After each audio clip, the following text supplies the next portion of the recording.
What's up, YouTube? It's Twin Twin Soul Soul Poets. Poets. We are your go-to couple for love and relationship advice. Dope spoken word poetry And and uplifting uplifting content. content. I'm feeling frisky today. Ooh.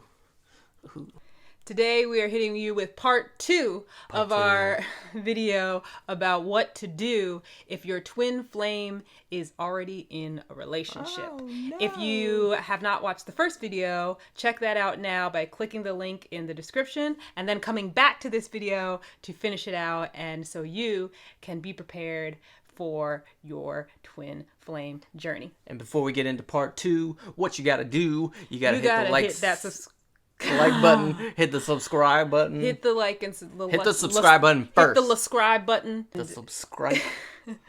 Subscribe. Hit the subscribe button. Hit the subscribe button and follow all of us for your twin flame needs.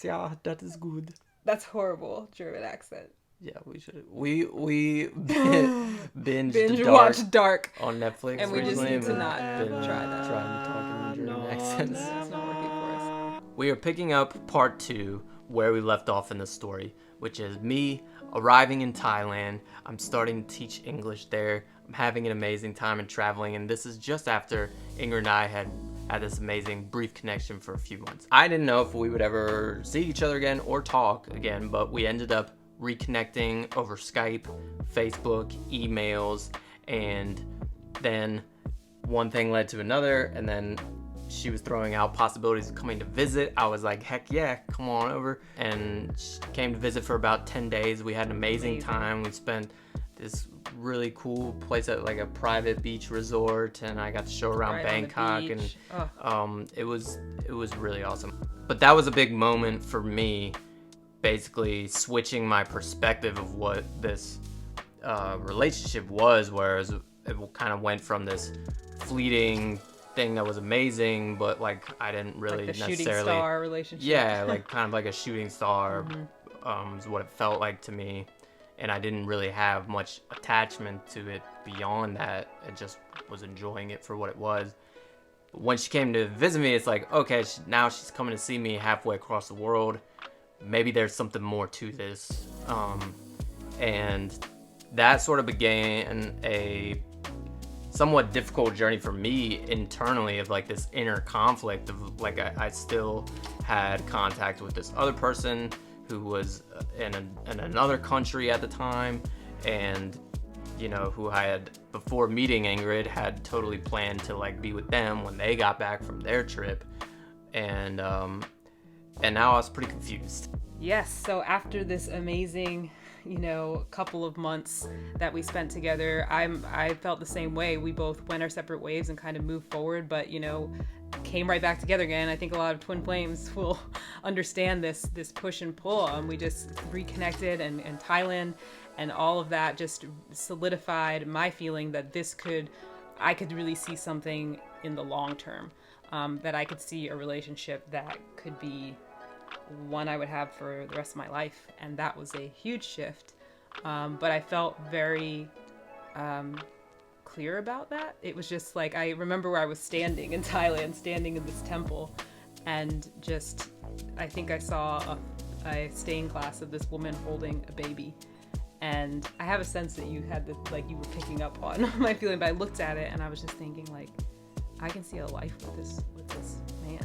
And it just really hit me. And before I left, I think, or right after I left, I remember sharing with you that I knew what I wanted from love and from relationship, and that it was going to be important for you to make a decision if we were going to move forward. I wanted that to be clear between us, for us to just be us. I knew that I had to make a choice, and that was ultimately the most loving thing I could do for both of them. Even if I wasn't choosing her or wasn't choosing the other person, it's still whoever I'm not going to be with, it's more loving to them to give them the freedom to live their life and not be stuck in limbo. I think that's a really great point. So that's worth reiterating, is that if you're in a situation like this where you're the person who's already in a relationship, and whichever way you choose to go, love sometimes looks like letting go and letting that person be free and not keeping them in this space that can be very emotionally draining and hard. That's love too. Yeah. That's love too. Love takes hard decisions sometimes. It's not an easy decision to make, to let someone go who you really loved and didn't do anything wrong, and nothing even bad or ending of the relationship even happened. It was just we were planning to be together, and I met you, and it was undeniable. But not even being able to have that closure in person or anything, it was a struggle, and it took me some time to really deal with that. But based on your requests and stuff, I did make the decision to come back to Atlanta and to sort of explore things more with you. So based on all of that, I did end up making the decision to come back to the States when I was done teaching and to come to Georgia. I started living on some farms around the area, doing some woofing, volunteer organic farming, and learning about sustainable living. And I was coming into the city intermittently on weekends here and there to visit with Ingrid, and we were just sort of deepening our connection. And eventually we decided to kind of move in together. And from that point, it's like things start to get real when you're living together, and really real. Things come up, and we sort of realized there were some other things that we need to deal with, I guess, before we move forward. Once we started living together, it was like the next chapter of our adventure for sure. But it also came up that we had some things we needed to deal with around honesty, some things we needed to deal around trust, some things we needed to deal around like just continuing to be clear about our connection, because it became clear to me that he still hadn't gotten the closure with the other person. And I remember that I got angry, I got upset, because we were starting to share a space, we were starting to share our lives in a deeper way, and it was very clear to me, and I told him that, if we're going to continue together, I need 100% of your presence. I don't want, 80% of you or even 90% of you, and part of you with somebody else. It was important to me to be clear that, that's part of what I need, and also what I know I am worthy of. And so that entered into our time of separation, which for twin flames is very common. The twin flame separation is like a classic thing, and we definitely went through it for about a couple months. We decided to take some space, and during that time, I went back to Virginia at that time. And the thing that we had both said, and I was really clear about, was that we'll take this time, and then after the 2 months, we'll see where we are and see if I'm ready to come back in and connect, and to see if he's ready to come back and connect. But it wasn't like me waiting. It was me continuing to be open. And this is a really big point that I want to share, is that I think that one of the things that really got me through the challenging emotional times of not knowing, and when my head was all over the place, a couple things. First, I took some time and I meditated, and I went into my heart, asking myself while I was in my heart space, what is the answer? How do I feel about this? And there was nothing but peace. I felt this peaceful feeling when I thought about being with him. And that gave me just such a sense of trust in the whole process, while I also continued to affirm the vision that I wanted for the relationship. So I did not attach my desire for love to him. Even though I was in love with him, I continued to affirm that I am in a relationship with a man who respects me, gives me his whole presence, and whatever affirmation I'd done. Check out our Instagram video called Twin Soul Power Affirmation, where I was just, anytime I was feeling that energy of anxiety or worry or doubt or fear, I would repeat that affirmation to myself, affirming the energy of the relationship I wanted and not attaching that to a specific person. Because when you're sending all that energy to someone and expecting them to have to show up in a certain way and tell me what we are and all that, it's the surefire way to repel them. So that's why a lot of people get into that situation of it was so great at the start and then all of a sudden it just changed. What happened? A lot of times it's because one or the other person was projecting all of this energy of expectation, and you need to, and I need this on the person, rather than continuing to trust that if they hold that vision, if Hamilton was the right man, then I had to trust that he would rise into that vision with me. And if he wasn't, then someone else would come into that space that I was holding. And that can be hard and it can be scary, but what kind of love do you want? Are you willing to sacrifice the love and the vision of love you have just to hold on to somebody when it's not truly the whole thing that you desire? Sure. Yeah, I think that makes a lot of sense. I think it's really important. And during this separation time, I was doing a lot of soul searching again, and like Ingrid said, it was kind of like we're going to be free during this few months to figure things out, and we're not waiting. Honestly, the more thinking about it I did, I found it very hard to imagine my future without you in it. It kept coming back to that, and it kept coming back to all these other magical, synchronistic things that had happened that I couldn't really wrap my head around, but I knew were important in some way. I also was starting to get the sense that, maybe some of this still part of me reaching or doubting or wondering about the other person was kind of a security thing, a safety thing of like having a backup plan, I know this person is great, and so if things don't work out, I have somewhere to go to. And I just realized that again was really unfair to both people, and just sort of did what I had to do to make sure that it was completely cut off, and that we weren't going to talk anymore, and sort of make it clear when my decision had been made.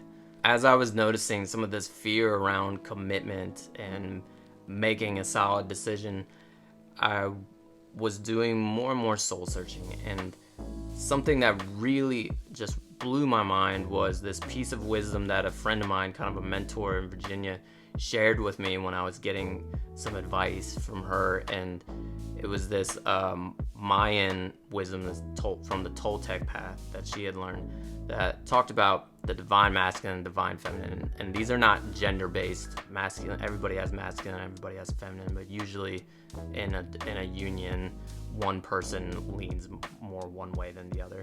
So the divine masculine, at their core, their deepest desire is freedom. And the divine feminine's deepest desire is safety and security.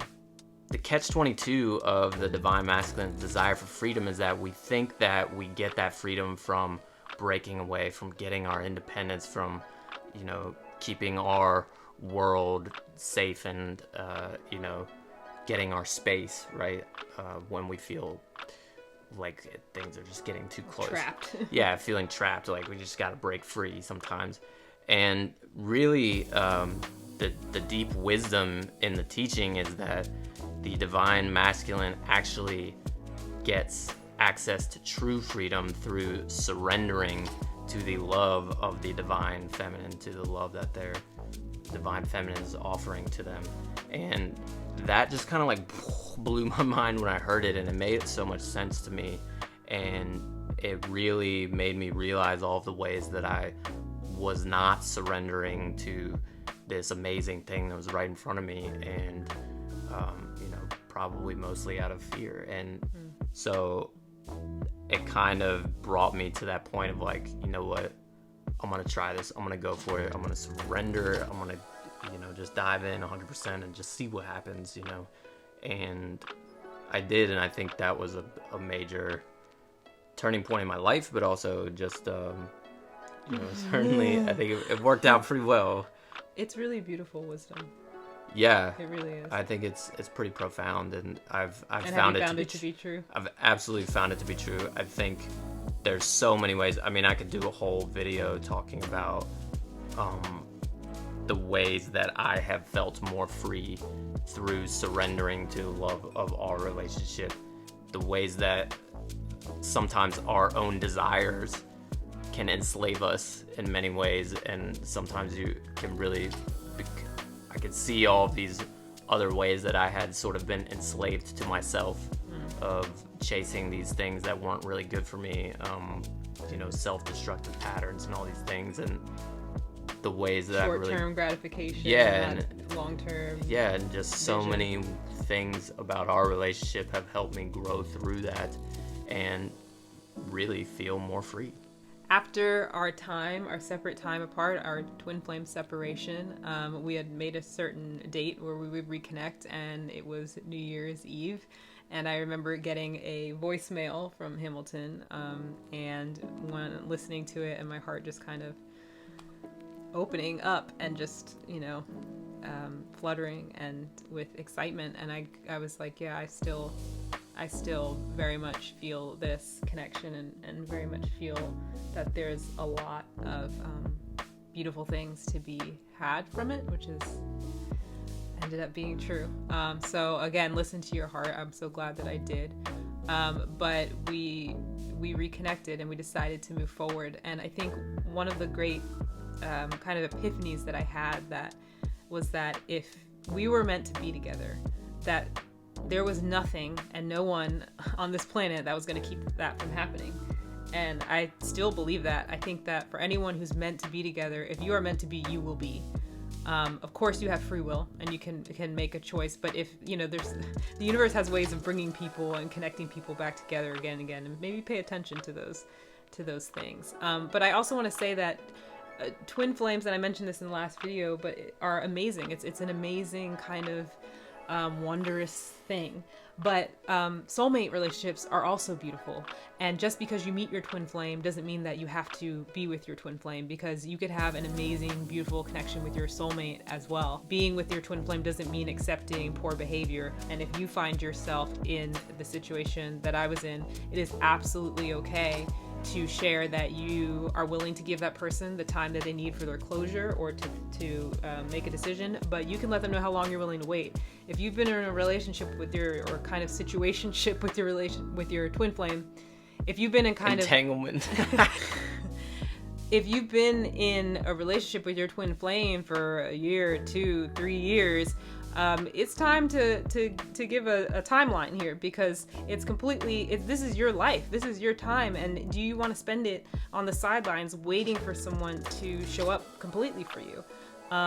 You deserve to have somebody's full presence, and it is absolutely okay to make that known. And it's not about making an ultimatum. It's about coming from what your needs are, and it's about respecting yourself and having an integrity with yourself and your desire for real love. It can be a motivation for somebody to evolve and grow. Like, I wouldn't have made that step to grow for myself and become, and in so doing, become more free and happier and more matured on my own. I just know I wouldn't have. So,